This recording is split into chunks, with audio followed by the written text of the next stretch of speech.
evening and welcome to the evening news for today, Monday, August 21, 2023. I am Jemima Holmes. Thank you for tuning in. Now let's take a look at some of the lead stories tonight. WHIPTAIL development projected to cost US $12.9 billion, EIA completed. GAWU now in full support as transferred sugar workers continue strike. Alternative routes, public parking being made available to CPL attendees. BARTICA arcade cottage destroyed by fire, and court grants CAL's injunction for pilots to return to work. Now for the news in detail. The environmental impact assessment for the WHIPTAIL development, which will be Exxonmobils' sixth development project in the Stabroek block, has been completed with the project documents indicating that the undertaking will cost US $12.9 billion. Jarl Bryan reports. ExxonMobil has approached the Environmental Protection Agency, EPA, for approval for its sixth project in the Stabroek block, the WHIPTAIL development. According to the environmental impact assessment, the project will target between 33 and 72 wells. Details were also provided of the project cost. According to the documents, the project is estimated to cost US $12.9 billion. According to the oil company, the project will employ over 500 persons during drilling and installation. Additionally, between 100 and 180 persons will be employed during production. It was further explained that the WHIPTAIL FPSO vessel will be similar to the one for Yellowtail and will be designed to target 300,000 barrels of oil per day. Meanwhile, the EPA issued a notice inviting citizens to submit any concerns they may have about the project within 60 days. Production has already started on the Liza Phase 1 and 2 projects, while the third development, Payaro, will start up at the end of this year. Yellowtail and Yaru, the fourth and fifth developments, have meanwhile also received approval. Jarl Bryan, The Evening News. The Guyana Agricultural and General Workers Union, GAWU, is now in full support of the strike being carried out by transferred sugar workers who are being required to return to the Rose Hall estate when it reopens next month. The union, however, has refused to have the other estates join the strike in solidarity. Our Berbice correspondent Andrew Carmichael was at the picketing line today when the strike continued into its second week. The workers on strike are those who were transferred from the Rose Hall estate when it closed in 2017. On Wednesday last, 78 harvesters and 28 planters from the Albion estate, along with 120 harvesters from the Blairmont estate, assembled at No. 2 village in East Kanji as the strike commenced. Today, on Monday, they were joined by 7 weeders and 7 recleaners who were also transferred from the Rose Hall estate when it closed. We've been employed at Rose Hall for it, but it closed, but then they sent some of us at Albion and they pay after. They bring me back from Albion to Rose Hall. Carry back and bring me back. But right now I'm at Albion Estate, but we're working at Rose Hall. So we pay coming from Albion. When the estate was closed, about 2,500 persons were employed and 1,181 were retrenched and subsequently issued with severance packages. The striking workers took to the streets one day after a high-level meeting involving senior officials from the Guyana Sugar Corporation, GAISUCO, GAWU, which is the union representing the workers, management of the 3 estates, and workers' representatives. The meeting was aimed at discussing harvesting strategies for the Rose Hall estate, which is expected to commence grinding operations on September 16. A decision was taken to relocate 140 cane harvesters from the Albion estate and a further 130 from the Blairmont estate to work on the Rose Hall estate for the crop, which is expected to last between 5 to 6 weeks. The workers took to the streets the following day in protest action, demanding that if they are to return to the Rose Hall estate, they must first be given a severance package, since those who were sent home when the estate was closed were given severance packages, and some of them have since been rehired as preparations are being put in place for the reopening of the estate. Harvey Tambron, GAWU's Berbice representative, who is also the union's vice president, says the issue was not brought to the fore during Wednesday's meeting. Nevertheless, on Saturday, a high-level delegation from the Guyana Sugar Corporation met with the union and about 50 of the workers who are currently on strike. And at the end of it, their demand was that they want their severance package. They want their severance package. The gentleman explained to them that, listen, I cannot give you an answer here whether yes, you're going to get paid or whatever the package is that the company is going to pay. I am here to relate to my principals and to the minister what the positions and what your demands are. And so we left with the meeting with the understanding that they're demanding to have their severance package. However, the striking workers are arguing that the retrenched workers who were given severance packages were subsequently given $250,000 each after the PPP returned to office. They say they too should be entitled to something. We are continuing to represent the matter until we have a conclusion, until we have a solution to it. These workers are adamant. They decide that we are going to call on the other estates, we're going to call on other people to get this here done and to support us. But we are not lobbying for that. What we are asking for is that somebody should approach these comrades here, talk to them, and find a way out in order to resolve the issue. Whatever is the outcome, the union stands by the workers. What is happening at the two estates where these workers are attached to? It's business as usual on the other estates. I can tell you that. It's business as usual. They're grinding as we speak. On Monday, Albion reported that 515 harvesters were on duty and they were able to load 342 punts of cane. At Blairmont, 227 harvesters turned out and filled 150 punts of cane. Last week, the Blairmont estate produced 773 tons of sugar of its projected 890 tons. On Monday, that estate produced 86 tons of sugar. Albion, on the other hand, produced 906 tons of sugar for the week of the projected 1,400 tons. Sugar production at Albion today was 66 tons. For the Evening News, Andrew Carmichael. Ahead of the upcoming Agri Investment Forum and Expo, Agriculture Minister Zulfikar Mustafa has revealed that foreign companies have indicated high interest in opportunities available in Guyana's agricultural sector. Gerald Bryan joins us now to report that Mustafa also emphasized the need for innovative financing to be explored. The Agri Investment Forum is being held from October the 20th to 22nd of this year under the theme Accelerating Investment in Vision 25 by 2025. At the opening ceremony last week, Minister of Agriculture Zulfikar Mustafa spoke of the interest already building up in the expo and specifically investment opportunities in the sector. It is heartening to see the enthusiasm of international organizations, investors and experts that have participated in previous agri-investment and exposition at the last forum in Guyana and at Trinidad in Trinidad and Tobago. Their presence reflects a shared commitment to the growth and prosperity of the region's agri-food system. It is against this background that already we have received a number of interests from international organizations that are expected to be in Guyana from October the 20th to the 22nd to ensure that we advance investment in the agri sector. The minister further noted that together, the two sides would explore innovative financing options to make these investments a reality. It is the expectation that together we will explore innovative financing models, harness cutting-edge technologies, and amplify the impact of our collective efforts to propel us forward to a future filled with possibilities. Mustafa also made reference to the rapidly evolving global agriculture sector and innovations such as climate-smart agriculture. He noted the importance of Guyana finding the right balance of evolving while also nurturing the unique strengths of Guyana's traditional agriculture. This is the third Agri-Investment Forum and Expo. The previous two editions were both held last year, one in Guyana and the other in Trinidad. Gerald Bryan, The Evening News.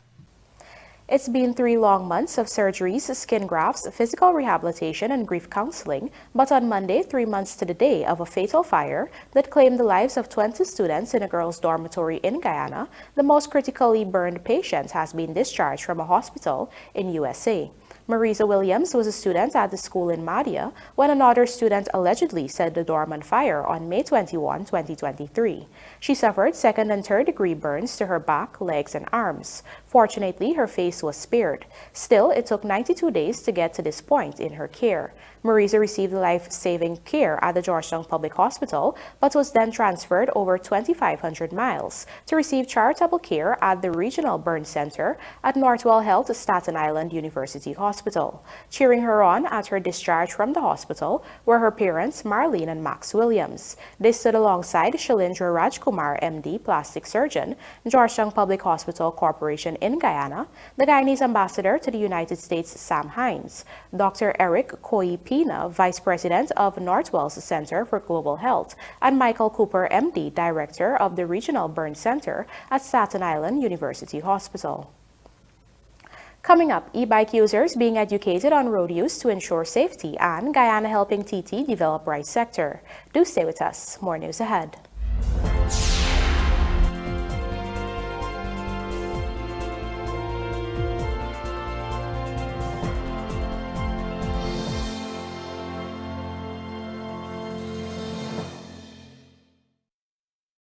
Traveling soon? Then come into John Lewis Styles on Waterloo Street and let's help you choose the right set of luggage. You can choose to buy 3-piece luggage sets, or separate pieces, but the sets are always a better deal. Either available in soft poly, or ABS hard side material, with 4-wheeled spinners, and in many colors too. Also available are carry-on luggage, computer bags, duffel bags, backpacks, travel pillows, blankets and lots more to make your trip enjoyable. John Lewis Styles. Simply different.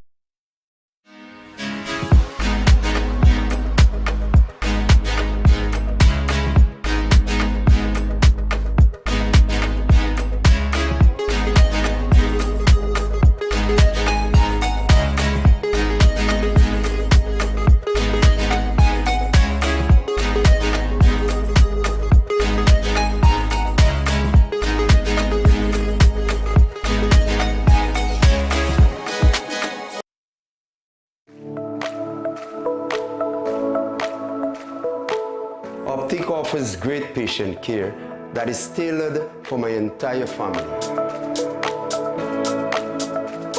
At Optic, a wide selection of affordable optical frames and optical services are available to fit your budget.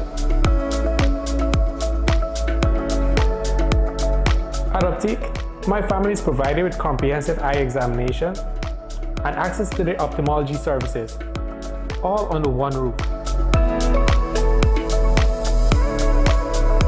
Optic takes pride in delivering exceptional customer service and a unique experience to you, our customers.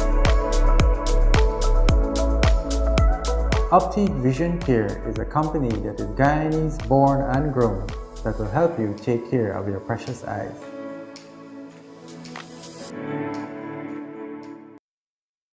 Superbet, your best bet.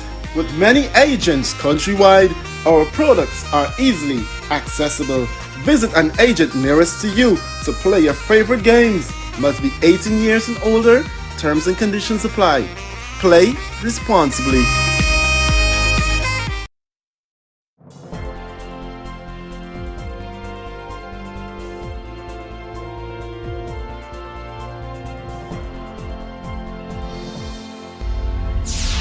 Welcome back. You're watching the evening news. A wooden cottage situated at the BARTICA arcade in Region 7 was on Sunday afternoon destroyed by fire of so far unknown origin. The house, which measured 20 feet by 15 feet, was owned by 68-year-old Alfred Wyatt, but had been occupied by vagrants for a number of years now. Fire was observed in the building at around 17 hours 30 by vendors of the BARTICA arcade, and the police and fire service were contacted. A Venezuelan woman who was occupying the property told investigators that she had left the house to go purchase groceries, and upon her return she noticed the mattress on fire. The woman said she attempted to drag the mattress out of the house but was unable to do so. As the fire began to spread, the woman said she ran to safety. Police say the house had not been fitted with electricity, nor had it been insured. In anticipation of the traffic increase next month due to Guyana hosting Cricket Carnival, Traffic Chief Superintendent Dennis Stephen explained that plans are underway to ensure road users traveling to the National Stadium Providence, East Bank Demerara, make it there safely and smoothly. The series of events within Cricket Carnival begins on September 8 and ends on September 25. Here's what Superintendent Dennis Stephen told the Evening News about road routes and parking options during this time. Currently, we are engaging the stakeholders to address the traffic management. We have a plan. We already would have outlined our plans for the Cricket Carnival. It was successful last year in our traffic management, and we intend to tweak and work on that and build on our shortcomings last year.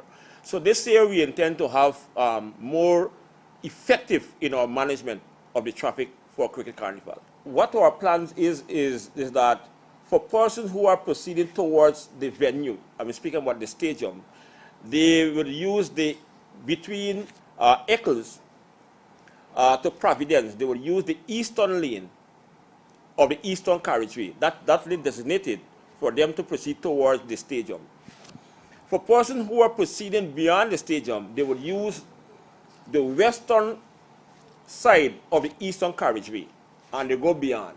Alternative, they could use the Eccles, the new Eccles Highway, hence they use the Windsor Estate Road, and then on to Moko Public Road, and on to Providence, hence continue the journey on the East Bank. So you find that they have alternative route for persons who are proceeding beyond the stadium.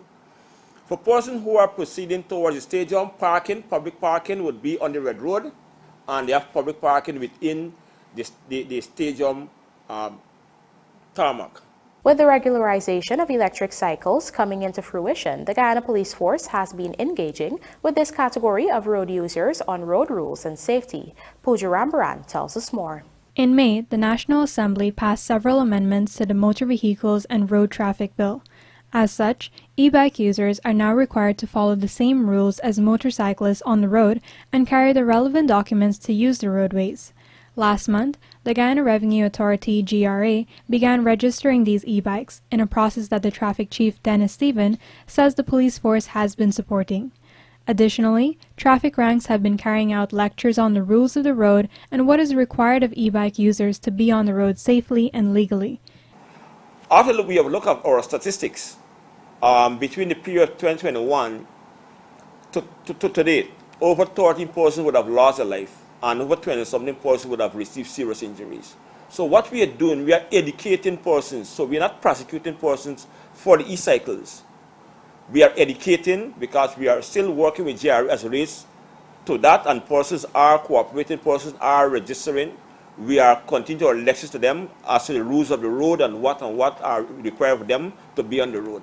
This includes ensuring the e-bike users understand that their vehicle must be registered and that they must have a driver's license, certificate of fitness, and insurance to cover them in case they get into an accident. As relates to other information, we would be able to educate them on how to use the road. Of course, in Guyana, we drive on the left-hand side and we overtake on the right-hand side. So all motor vehicle drives on the left-hand side of the road.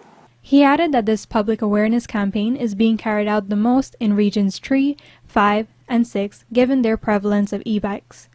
Pooja Rambaran for the Evening News. Guyana is now offering technical support to Trinidad and Tobago for the development of their rice sector. Tasia Dickinson joins us to report that Trinidad recently purchased some 100,000 tons of rice seeds, which were distributed to its local farmers. Right now, Trinidad and Tobago, I am helping them to develop back their rice sector. Recently, I supplied to them 100,000 tons of rice seed. Agriculture Minister Zulfikar Mustafa during a recent episode of the Guyana Dialogue, where he shared that Guyana is assisting several CARICOM countries in the development of their agriculture sector.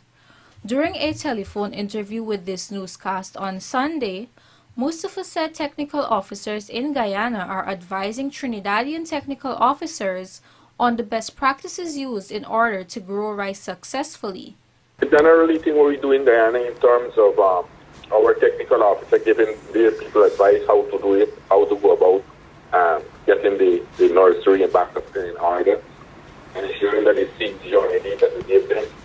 They have shared it out amongst farmers, and our technical officers are now briefing their technical people how to get the farmers to do best practices. And so it was previously reported by the Trinidad and Tobago Guardian that the Trinidadian Agriculture Minister Kazim Hussein had distributed 200,000 pounds of high-yielding disease-resistant rice seeds to farmers at the National Seed Bank in Chaguaramas earlier last month. One farmer, Autam Ramnarain, told The Guardian that many rice farmers could not operate because of delays in getting payments from the national flour mills before the COVID-19 pandemic. Minister Hussein had said the project was aligned with the CARICOM initiative to reduce the food importation bill by 25% by 2025, promoting food and nutrition security in the region. He assured the government's commitment to revitalize and modernize the rice industry, aiming to reduce reliance on international markets. Tasia Dickinson, The Evening News. Caribbean Airlines Limited has secured an injunction from the Industrial Court against the Trinidad and Tobago Airline Pilots Association, mandating that pilots return to work. This is one day after the Trinidad-based carrier canceled over 36 flights, reportedly owing to a large number of pilots calling in sick. Rupasina Ryan brings us the details. It was reported in local news outlet Trinidad and Tobago Newsday on Monday that Caribbean Airlines would have filed an application for injunctive relief after its pilots called out sick en masse. Due to this, cancellations were made to 37 flights, thus inconveniencing thousands of travelers and leaving many stranded. A ruling by the Industrial Court members Melvin Daniel, Albert Aberdeen, and Bintimati Mahabir stated that the Pilot Association has been restrained from taking and are continuing to take and are participating howsoever in industrial action within the meaning of the Industrial Relations Act, including sick en masse. Meanwhile, the association has denied reports that it was striking, since it is illegal for pilots to engage in that type of action. The union has also been asked to instruct its membership to immediately report for duty as rostered, with a warning that a penal clause can be endorsed. There were flights to and from countries in the Caribbean as well as the United States and Canada that were affected. Among the flights that were cancelled on Sunday were 5 flights to and from Guyana. In addition to these flights, another 14 domestic flights between Trinidad and Tobago were also cancelled. Rupa Sinarayan, The Evening News. As the University of Guyana gears up to launch its International Center for Migration and Diaspora Studies, the descendants of a slave owner, John Gladstone, who had enslaved over 2,500 persons during tumultuous times, will be coming to Guyana to offer a formal apology. The university and the Guyana Reparations Committee invited members of the Gladstone family, part of 8 years of a slavery grouping, to participate in the event, since Kwamina and his son John, who led the 1823 rebellions, were enslaved on Gladstone's plantations. The university itself is founded on plantation lands, upon which part of the revolutions were enacted. John Gladstone is the father of William Gladstone, 4-time British Prime Minister. After the passage of the Slavery Abolition Act of 1833 by the Parliament of the United Kingdom, he received the largest compensation of all emancipation payments made via the Slave Compensation Act of 1837 for the loss of his slaves. Gladstone proceeded to expel the majority of the newly emancipated freedmen from his plantations and imported large numbers of indentured servants from British India as part of the Indian indenture system. And now for a look at the bridge reports. The Demerara Harbor Bridge will be closed to vehicular traffic on Tuesday, August 22, 2023 at 4 hours 15 for a period of 1.5 hours. Meanwhile, the Berbice River Bridge is expected to be closed at 7 hours 30 on Tuesday, August 22, 2023, also for a period of 1.5 hours. CPL 2023 rain dampens weekend in St. Lucia and new courts added to gymnasium facility. Details of these stories and more in the Sportcast, sponsored by MacCorp, coming up on the other side of the break.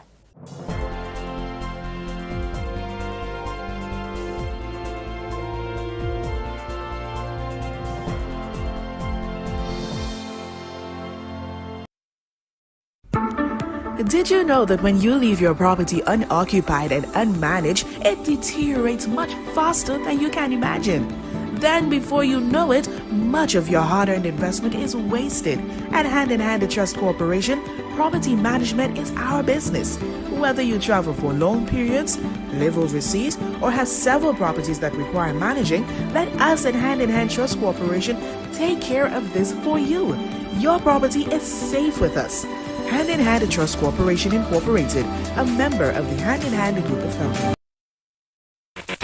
Moving, lifting, or bending, whatever the job, we at Sylvie's Variety Store have the right tools to make it happen. Pallet jacks and hand trucks for bonds and industrial sites, easy pickup and convenient maneuvers. Chain hoist from Roughneck and Northern Industrial, the perfect solution to lifting heavy objects. And then there's the 12-ton and 16-ton hydraulic pipe benders from 1/2 to 2 inch. We also stock the shop press machine from Northern Industrial. Sylvie's Variety Store stocks the tools to make it happen. Access to quality education for Guyanese countrywide is becoming a reality with the support of monies from the country's oil and gas sector. Some $94.4 billion was allocated this year to support the further development of the education sector. This covers access to textbooks, transportation to school, and hot meals for thousands of students. 30% of the funds used to propel development such as this in Guyana this year is being provided from the country's oil revenues. Looking to bring your dream home to reality? Or simply taking on a home improvement project? Then National Hardware Limited is where you should start. Let us put that touch to your home.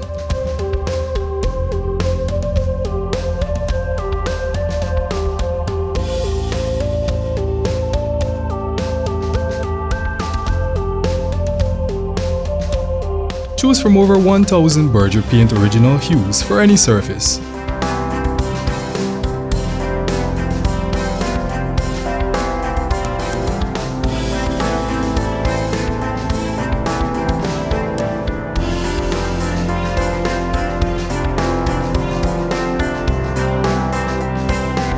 We are known for our trusted brands such as Westinghouse, Philips, Satco, Rubbermaid, Pyrex, Gibson Home, and so much more.